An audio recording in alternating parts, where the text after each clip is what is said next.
이는 생명의 말씀입니다. 새벽에 오신 분들을 환영합니다.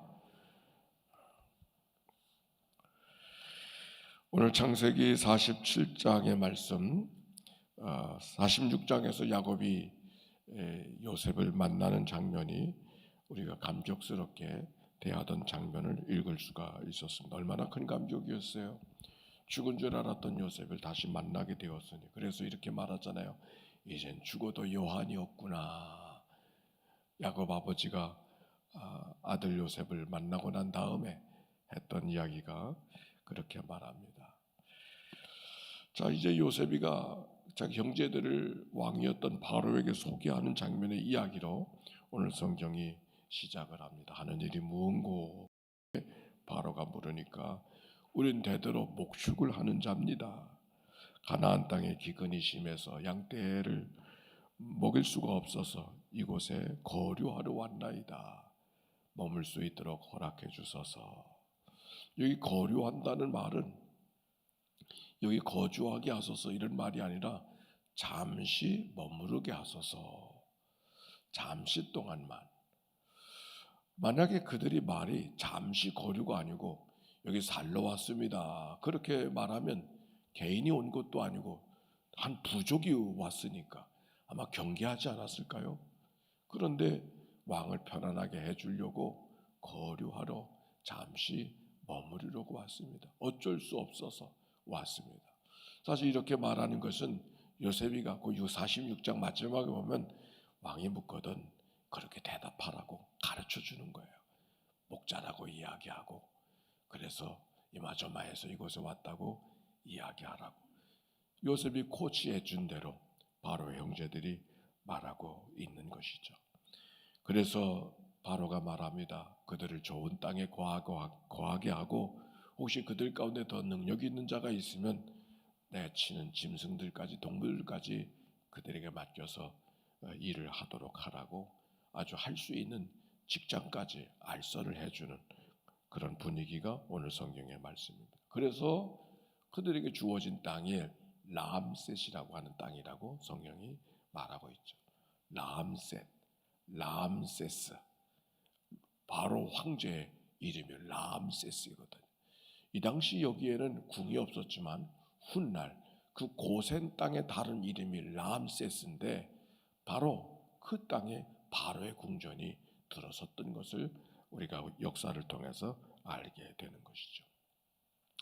고센 땅에 가서 머물게 하라. 고센 땅은 좋은 땅인 것을 알게 됩니다. 근데 좋은 땅이라고 하는 것은 비옥하기 때문에 좋은 땅이라고 하는 말이 아닙니다. 그들을 위한, 이스라엘 백성들을 위한 최선의 땅이었다고 하는 말이죠.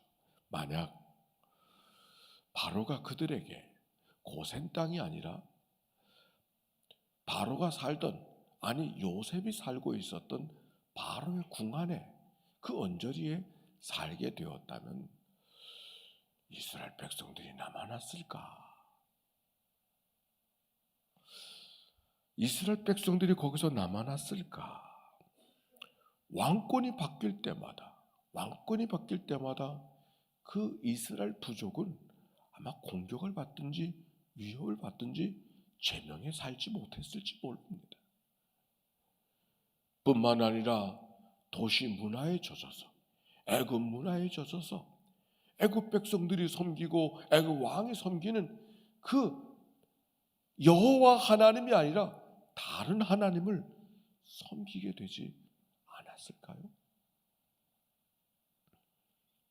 하나님을 잃어버리지 않을 만한 자기들의 신앙을 잘 하나님 앞에 지키며 살아갈 수 있는 삶의 자리로 살게 하신 또 다른 뜻이 이 말씀 속에 담겨져 있는 것이죠.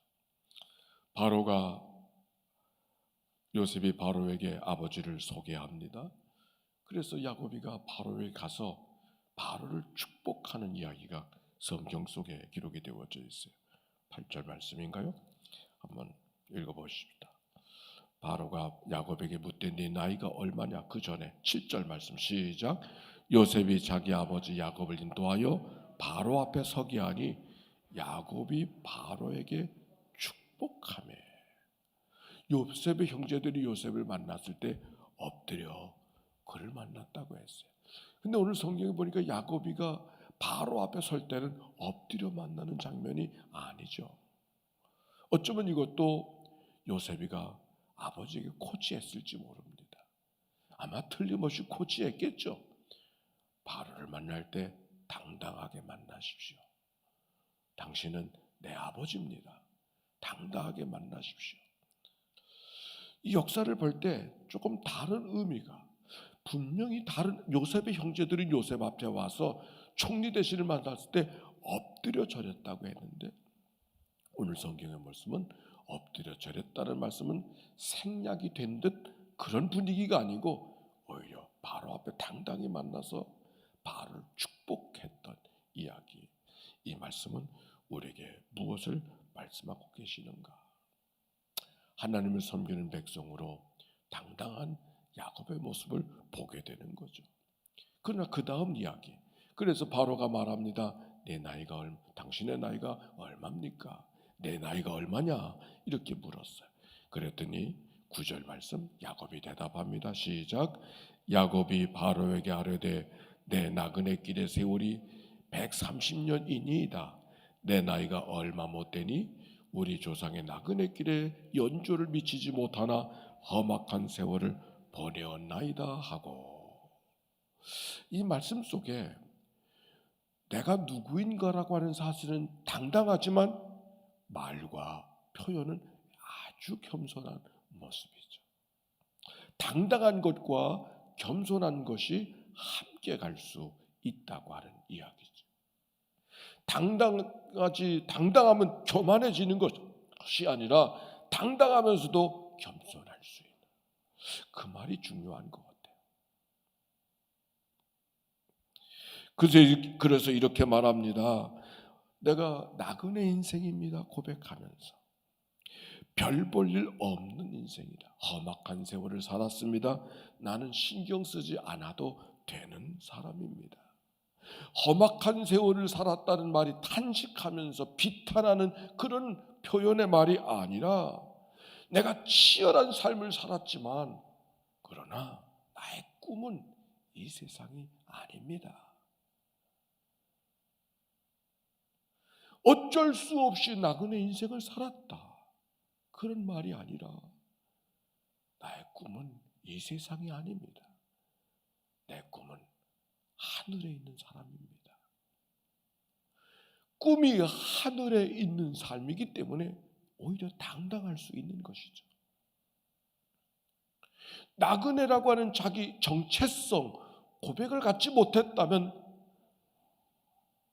바로의 권위 앞에 비굴해지고 바로의 풍요와 돈 앞에 비굴해질 수밖에 없었지만, 내 삶이 하늘에 있는 삶이라는 것을 알았기 때문에 가진 것 때문에 비굴하지 아니하고 쥔 것 때문에 그의 삶이 비굴해지지 않았던 이 바울의 모습을, 야곱의 모습을 오늘 성경 속에 보게 됩니다. 나그네 인생 얼마나 귀합니까? 인생의 근본이 하늘에 있음을 고백하는 삶이죠. 아브라함도 그 삶을 고백했고, 이삭도 야곱도 그 삶을 고백했고, 요셉도 그 삶을 고백하게 배우게 하는 말씀이 오늘 성경에 있는 이야기예요. 야곱의 백성이, 유다의 백성이 이스라엘이라고 하는 하나님의 백성들이 되어졌다는 게 뭐예요? 하늘을 그리워하는 삶을 살아간다는 의미가 아닌가요? 만약 그들이 이 땅의 삶이 너무 풍성하고 너무 넉넉하고 너무 좋아서 이 세상을 떠나고 싶은 세상을 살지 못했다고 하면, 떠나고 싶은 삶을 떠나고 싶지 않은 삶을 살게 되었다면, 그들이 과연 하늘 백성이 될 수 있었을까요? 이대로가 좋소, 그런 삶을 살았다면 과연 제대로 하나님의 백성된 삶을 살아갈 수 있었을까요? 그들이 대대로 우리는 목축을 하는 자입니다. 고백하는 게 특별합니다. 농업과 목축의 차이가 있어요. 농업과 목축의 차이는 그저 소떼를 기르는 사람이고 곡식을 기르는 사람이라고 하는 그 차이만 있는 게 아니라 농업을 하면은 식량이 저장이 되어요. 식량이 저장이 되어지니까 모여 살 수가 있게 되어지고, 모여 살게 되어지니까 왕이 필요하고, 왕이 백성들을 보호하려니까 군대를 가져야 되고, 군대를 둘 수 있는 이유가 농업이 됐을 때만 가능해요. 목축은 어떻죠? 모여 살 수가 없어요. 머물러 살 수가 없어요. 풀을 뜯어 먹어야 되니까 늘 이곳저곳을 움직이면서 풀을 쫓아 살아가며 거류하는, 아니 나그네 같은 인생을 살아갈 수밖에 없는 것이죠. 만약 이스라엘 백성들이 가나안 땅이 아니고 애굽 땅에 농사꾼으로 살게 되었다고 하면 그들이 과연 하나님을 잘 섬기는 그런 백성들이 될 수 있었을까요? 아마 하나님이 달라졌을 거예요. 가나안에 살던 원주민들이 왜 바알을 이겨내는데 그렇게 힘들어 했었을까? 정주하며 살았기 때문에. 왜 이스라엘 백성들은 목축을 하면서 이리저리 떠나다니면서 유리하는 백성을 살게 하였을까? 하나님만 바라보고 의지하며 살아가게 하기 때문에. 나그네로 살게 되어졌다고 하는 것, 나그네 인생이라고 하는 것은 특별한 의미가 있는 것이죠. 아버지 야곱은 그리하여 애굽에 살게 되어진 자기의 자녀들에 대한 염려가 있었습니다. 27절에 보니까 이스라엘 족속이 애굽 고센 땅에 거주하며 거기서 생업을 얻어 생육하고 번성하였더라. 애굽의 삶은 그들이 기대했던 대로 생육하고 번성하는 삶을 살게 되었어요. 하나님의 축복을 받은 것이죠. 그러나 그 축복 속에 야곱에게는 염려가 있었어요. 이들이 이곳에서 넉넉하게 살다가 하나님도 잊어버리고 살겠구나, 그런 마음이 아버지 야곱에게 있었던 것이죠. 그래서 이렇게 말합니다. 죽을 날이 가까우게 되어졌었을 때 29절 30절에 보니까 30절 말씀 읽어봅시다. 시작. 내가 조상들과 함께 눕거든 너는 나를 애굽에서 메어다가 조상의 묘지에 장사하라.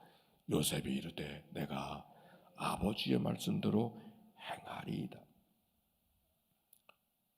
언젠간 이곳을 떠나야 된다고 하는 사실을 아버지가 자녀들에게 말하는 것이죠. 너희들이 나한테 한 가지 약속해 줄 수 있니? 하면서 요셉에게 말하는 거예요. 뭔데요? 그래, 내가 이 세상을 떠나거든 나를 조상들이 있는 묘 가나안 땅으로 다시 그곳에서 거기 모셔달라.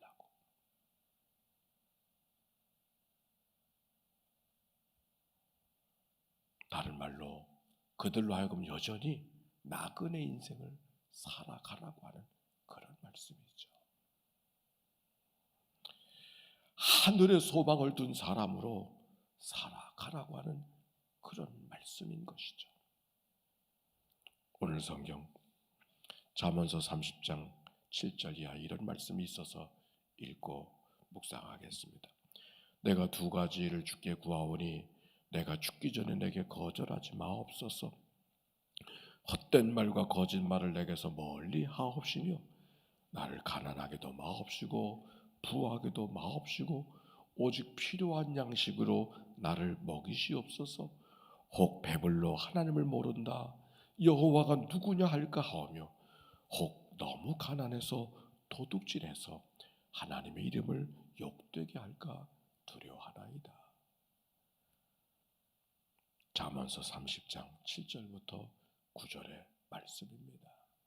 나그네로 살게 하신 하나님의 거룩한 뜻, 나그네로 살게 하기 위한 것이 아니라 하늘 백성으로 살게 하신 하나님의 뜻이 이 말씀 속에 가득 담아 있음을 기억하고, 너무 부하지 않은 것에 감사하고 너무 가난하지 않은 것에 감사하며 하나님의 은총을 구하던 잠언의 저자처럼 오늘도 믿음의 삶을 살아가는 모두가 되기를 주님의 이름으로 축복합니다. 질문합니다. 나는 어디서 어떻게 오늘을 살기 원하는가?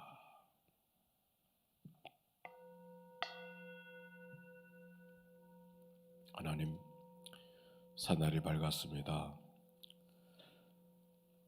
어제와 다른 오늘이 되도록 축복하시고 다른 마음으로 살아가는 저희들이 되도록 인도해 주옵소서. 나그네 인생임을 고백하고 자녀들에게 나그네 인생임을 애써 가르치고 오늘 말씀을 읽는 이들에게 나그네 있는 나그네 백성, 우리의 소망이 하늘나라에 있음을 고백하며 살도록 이끌어 가시는 하나님의 말씀, 오늘도 기억하고 우리가 하늘로 돌아가야 될 백성인 것을 우리 마음속에 잊어버리지 않고 오늘을 소중하게 여기며 이 한날을 살아가도록 인도하여 주시옵소서. 바로 앞에 당당했던 야곱의 모습처럼 하늘 백성이기 때문에 세상 앞에 당당하게 하여 주시옵시고, 어떤 경우 속에서도 나를 움직이고 계신 분은 내 안에 계신 하나님인 것을 기억하고 믿음으로 살아가는 저희들 되게 하옵소서. 드려진 예물을 축복하옵시고 예물 속에 저들의 담겨진 귀한 기도들을 연락하여 주시어서 심었으니 열매 맺게 하옵시고 하나님의 거룩한 종을 노래하며 살아가는 온 식구들이 되게 하옵소서. 이 한날을 다 주께 의탁드리올 때 구원하신 예수님의 이름으로 기도하옵나이다. 아멘.